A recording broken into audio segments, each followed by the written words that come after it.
हमने प्रशंसा नहीं किया, कल बुराई कर रहे थे हम।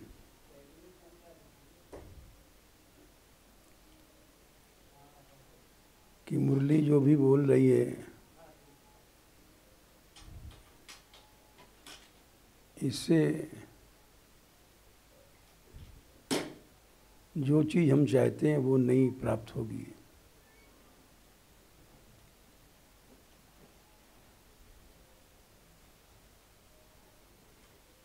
आत्यंतिक लक्ष्य श्रेय कल्याण है।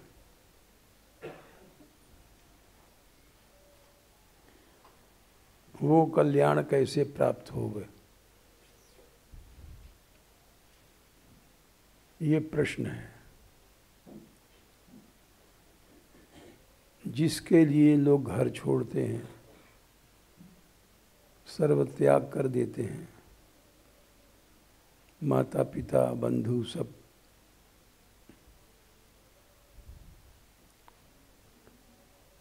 श्रेय कल्याण का साधन वही श्रेय बोला जाता है। तो वो प्राप्त नहीं हो सकता।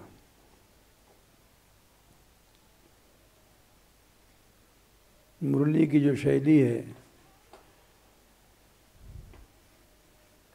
वो श्रेय नहीं दे सकती।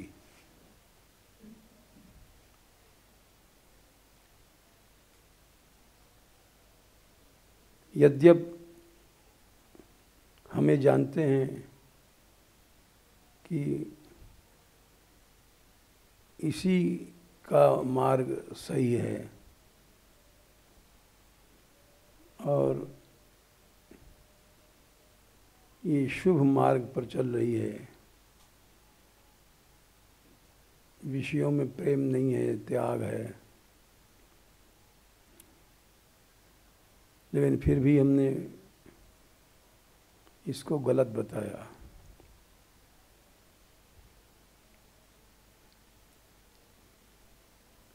क्यों बताया, उसका कारण है।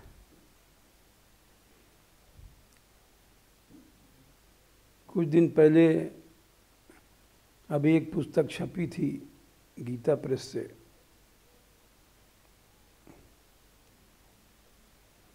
उसमें उन्होंने लिखा था किसी विद्वान ने कि मीरा ने विष नहीं पिया था।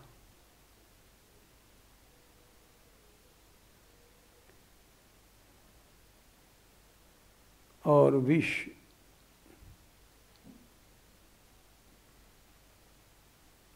कैसे अमृत बना, ये एक तर्क भी दिया था उन्होंने, जिसको पढ़ करके दुख हुआ कि प्रियादास जी कहते हैं कि बात ये है कि मीरा को विष पीना पड़ा और विष पीते समय उसका बार न बांको भयो, गरल अमृत जो पियो। एक बाल भी टेढ़ा नहीं हुआ मीरा का, और अमृत की तरह उसको निष्ठा से पी गई। इसमें मीरा का शौर्य, आस्था, निष्ठा सब एक एक शब्द बोल रहे हैं। और जो लोग ऐसा कहते हैं अमृत नहीं पिया गया, वो गलत कहते हैं। बार न बांको भयो गरल अमृत ज्यों पियो।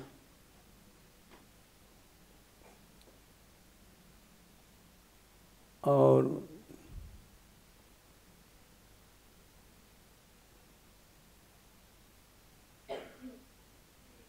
बार न बांको भयो गरल अमृत ज्यों पियो। आगे क्या है? भक्ति निशान बजाए के काहू ते नाही दबी लोक लाज कुल श्रृंखला तज मीरा गिरधर भजी। कि वो जैसे निशान युद्ध के समय का बाजा बोला जाता है, भक्ति की निशान बजाया उसने, युद्ध की घोषणा की गई। निशान उस बाजे को कहते हैं जो अंतिम समय बजाया जाता है और जिसके बजने के बाद लौटने का प्रश्न नहीं होता है, केवल मरने का प्रश्न होता है। भक्ति निशान बजाए के काहू ते नाही ने लजी लोक लाज कुल श्रृंखला तजी मीरा गिरधर भजी। सब छोड़ दिया। आखिरी बाजा उसको निशान कहते हैं।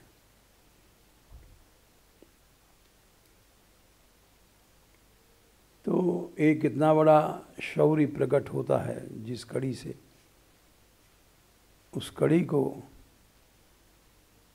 लक्ष्य रखा जाए।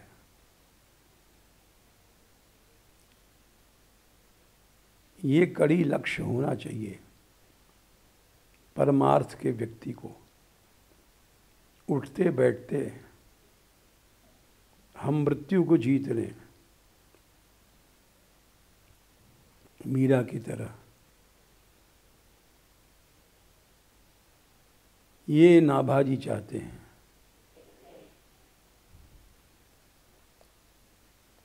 और इसीलिए उन्होंने ऐसे शब्द लिखे, लोक लाज कुल तंज श्रृंखला तज मीरा गिरधर भजी।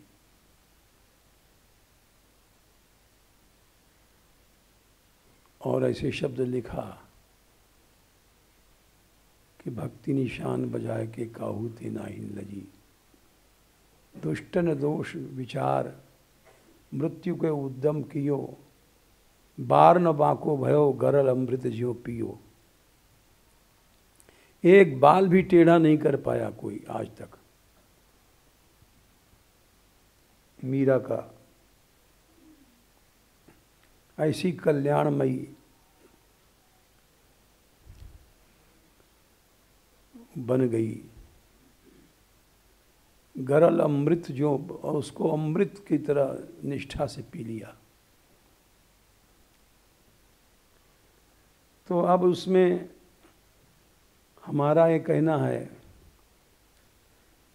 कि जितने कथावाचक लोग ऐसी कथा कहते हैं,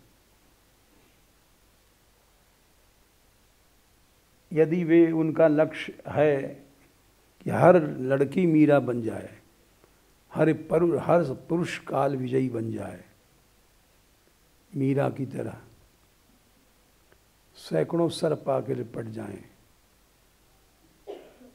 और कुछ नहीं हो गए, ऐसी कोई भी लड़की नहीं होनी चाहिए जो इतनी वीर न हो,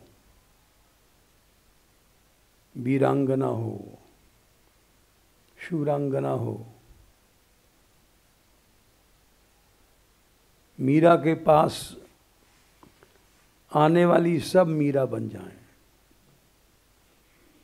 ये प्रियादास जी की शब्दावली है।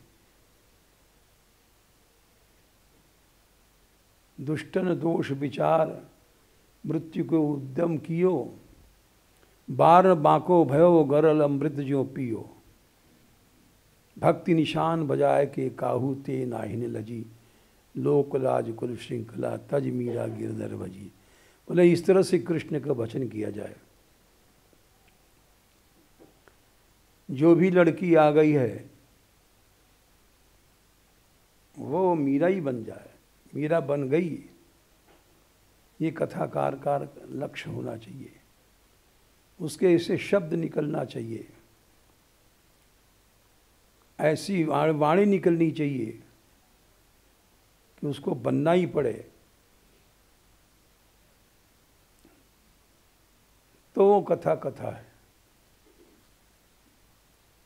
अन्यथा उसको कथा हम नहीं मानते। बहुत देर तक भाषण दिया और वो बात नहीं पैदा भई मन में, तो कथा क्या है? कुछ नहीं है।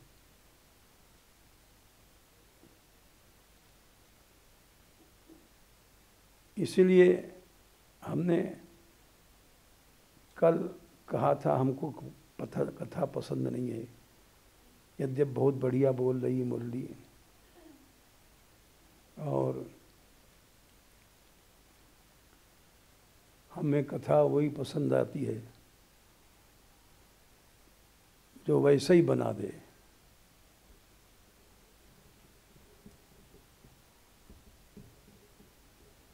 तो वैसा बनाने के लिए ये और जितनी चीज़ें हैं ये अच्छी नहीं लगती हमको। एक शौर्य पैदा करे हृदय में, एक मीरा का सा त्याग हृदय में पैदा कर दे, विषयों में अरुचि पैदा कर दे। गरल विष है ये सब, वो कथा कथा है, अब वो कल्याण कल्याण है। हमारे पास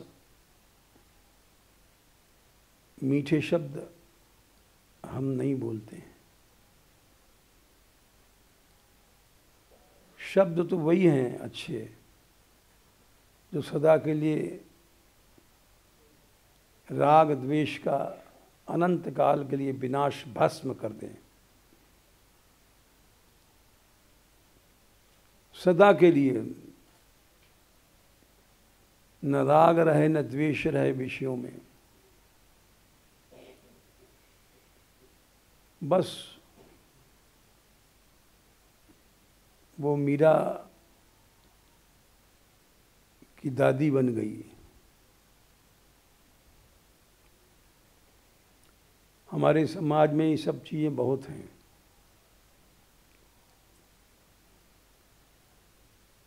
एक क्षण के लिए भी इसका समर्थन नहीं होना चाहिए।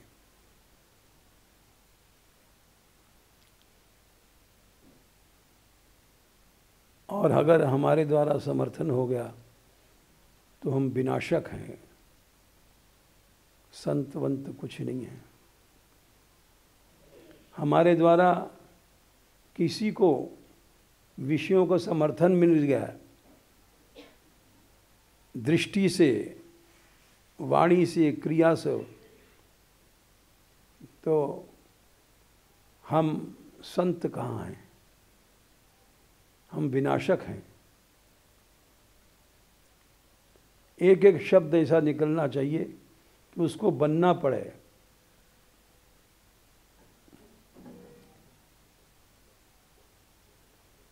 और अमोघ असर हो जाए।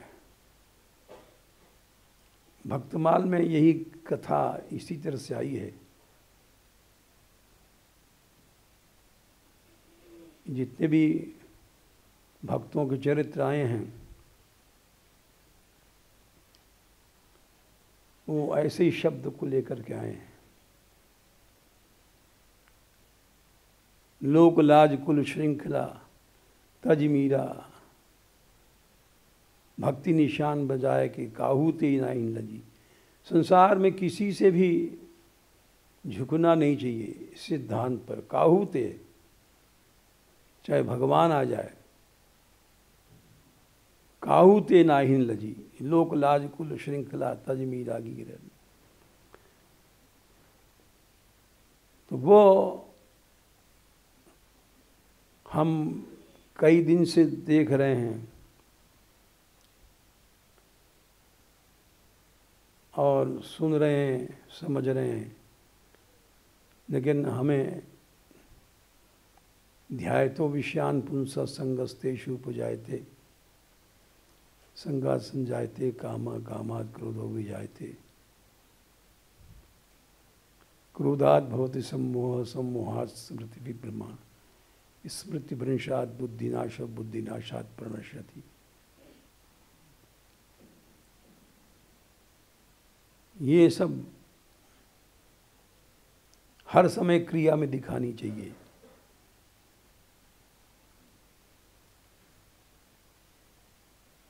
और उसका समर्थन कभी नहीं करना चाहिए। अब जैसे 4-5 दिन पहले हम यहाँ आए तो आतिमान हमने कहा कि इन दोनों में द्वेष था, दोनों लड़कियों निर्मला में, इनमें, और निर्मला के आतिमान वो सुनते वो चली गई। तो हमने आतिमान यही बात कहा बैठते मान कि जहाँ द्वेष है वहाँ भक्ति नहीं है, और न है ना हो, थी ना होगी, तीनों काल में नहीं हो सकती।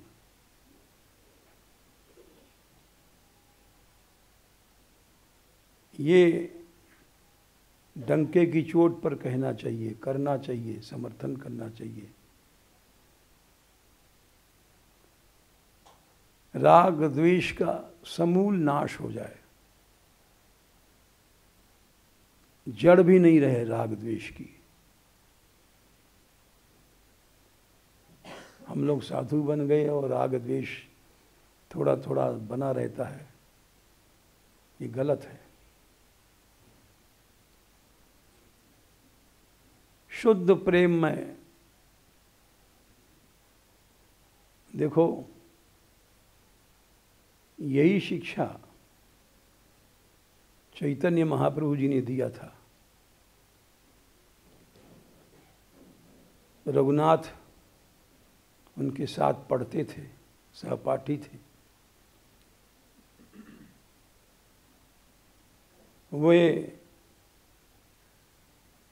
उन्होंने इनकी पुस्तक एक लिखी, चैतन्य महाप्रभु जी ने, न्याय की। उस पुस्तक को देख करके उनका चेहरा उतर गया, क्योंकि हमने भी जो पुस्तक लिखा है उसकी कीमत कम हो जाएगी, और चेहरा उतर गया उनका। महाप्रभु जी ने समझ लिया ये बीमारी, उन्होंने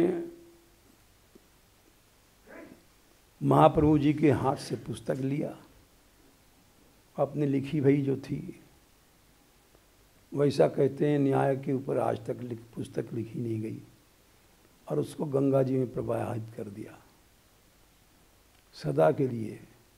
बोले क्या कर रहे हो रघुनाथ? बोले वो सदा के लिए चली गई, अब वो कभी नहीं आएगी। ऐसा इसलिए किया कि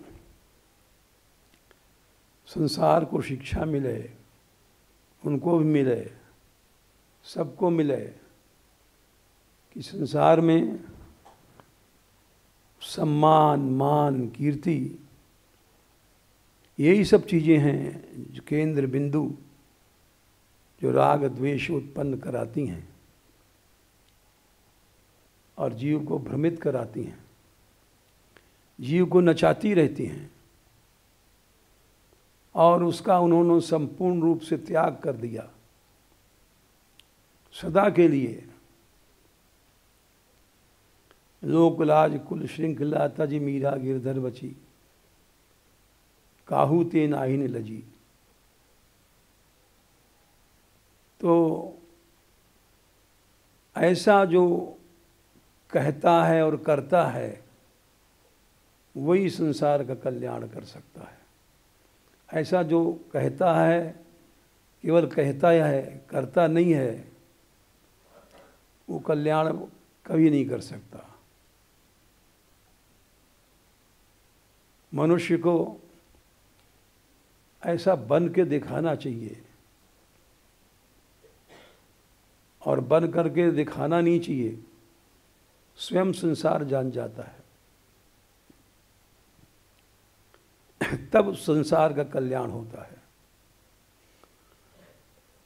अन्यथा नहीं होता। तो हमारे यहाँ ये बहुत बड़ी कृपा है कि ये बच्चियाँ आगे बढ़ रही हैं और ये जब बोलती हैं कि राग द्वेष का नाश होना चाहिए। राग द्वेष ही हमारे शत्रु हैं, राग द्वेष ही हमारे महापापी हैं, विनाशक हैं, शत्रु हैं। महाशनो महापापमा विध्येनम वैरिणम, ये तुम्हारे वैरी हैं, अनादिकाल के वैरी हैं। लाखों जन्म इन दोनों ने भूंज भूंज करके हमारे खा लिए, अनगिनत जन्मों को इन्होंने खा लिया।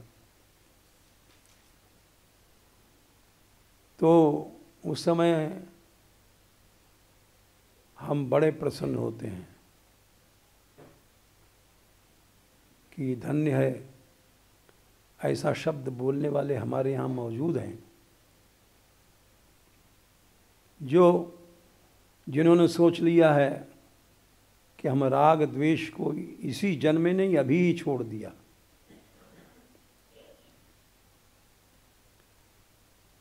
और नहीं तो ये कभी नहीं छूटे। गुरु वशिष्ठ भगवान राम के गुरु विश्वामित्र, ये हजारों साल तक पक्षी बनकर के लड़ते रहे। वो एक ने कौवा का रूप धारण किया, एक ने दूसरा रूप धारण किया और लड़ते रहे। भगवान के गुरु थे और इसको छोड़ नहीं पाए। तो इसलिए आज समाज में राग द्वेष नहीं जा रहा है।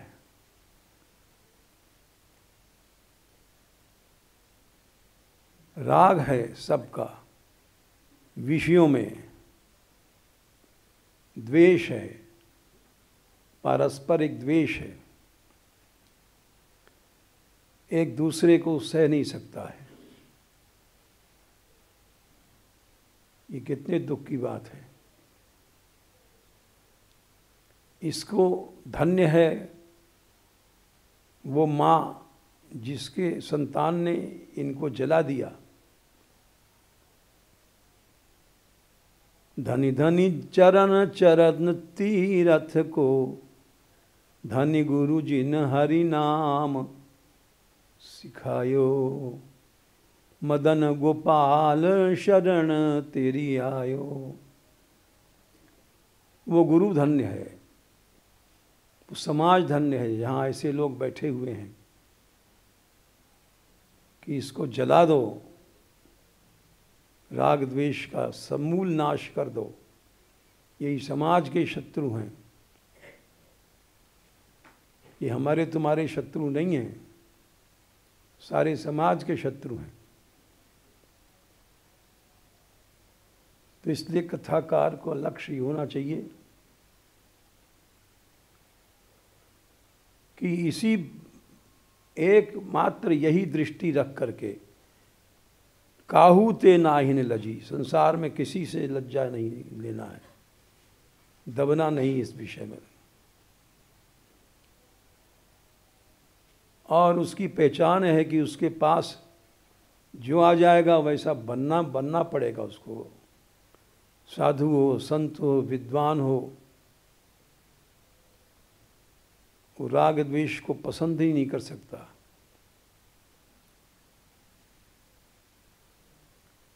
और ऐसा जब बनाना हम सोच लेंगे, हमारे सोचने से दूसरा बन जाएगा,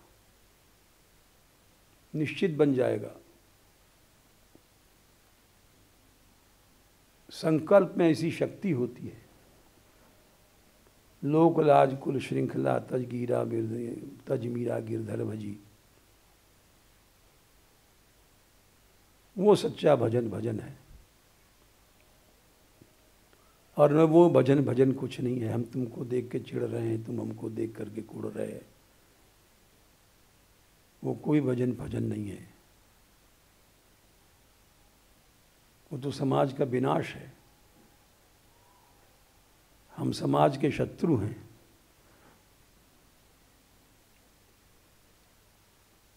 इसलिए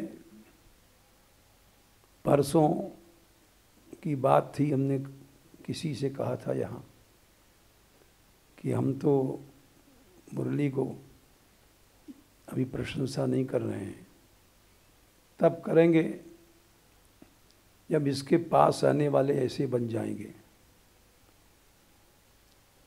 न राग न द्वेष।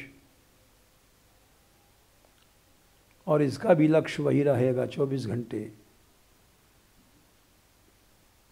कि हर लड़की हर लड़का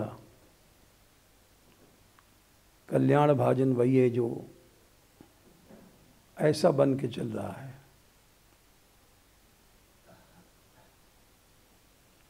प्रभु कृपा करे और इसको शक्ति दे, जिससे ये महाप्रभु चैतन्य देव की तरह आदर्श रखे। फेंक दिया ऐसी पुस्तक जो उस जमाने में भी नहीं बन सकती थी, गंगा में प्रवाह कर दिया।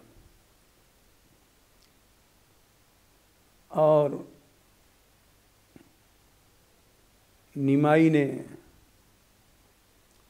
कहा, ये क्या कर रहे हो? बोले ठीक कर रहे हैं, हम जो करना चाहिए वही कर रहे हैं। साधु बनते हैं राग द्वेष के नाश करने के लिए, घर छोड़ते हैं राग द्वेष के नाश के लिए, माता पिता सब छोड़ते हैं नाम राग द्वेष के नाश के लिए। और वो नष्ट नहीं हुआ तो क्या फायदा रहा आडंबर करने से। तो वो एक कीर्तिमान स्थापित किया। और ऐसा व्यक्ति ही भस्म कर दे सकता है समाज की इस विष को। इसको विष कहा गया है, मधु कैटभ। मधु नाम है राग का, कैटभ द्वेष का। ये दोनों दैत्य एक साथ पैदा हुए थे सृष्टि के प्रारंभ में। और सारे संसार को निगल गए। मधु कैटभ का नाश भगवान ने फिर किया।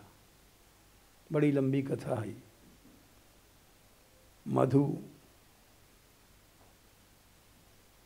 ये मेदिनी पृथ्वी, मेद, ये पृथ्वी क्या है? जैसे किसी को मारते हैं तो उसका मेद निकलता है, रस।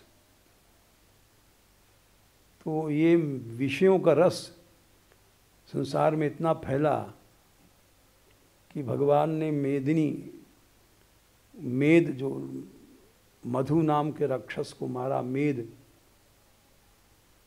उसका इतना मेद निकला कि सारी पृथ्वी बन गई। हम लोग जिस संसार में बैठे हैं ये मेद है मधु नाम के राक्षस का। यानी विषयों में इतना रस है कि सारी पृथ्वी बन जाए तो भी छोटा सा है।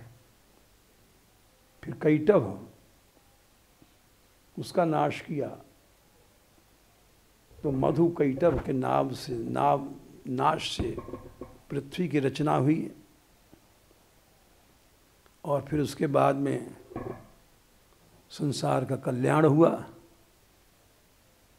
तो हम लोगों को भी मधु कैटभ का नाश करना है, और उसके लिए सर्वत्याग जरूरी है। जय श्री राधे।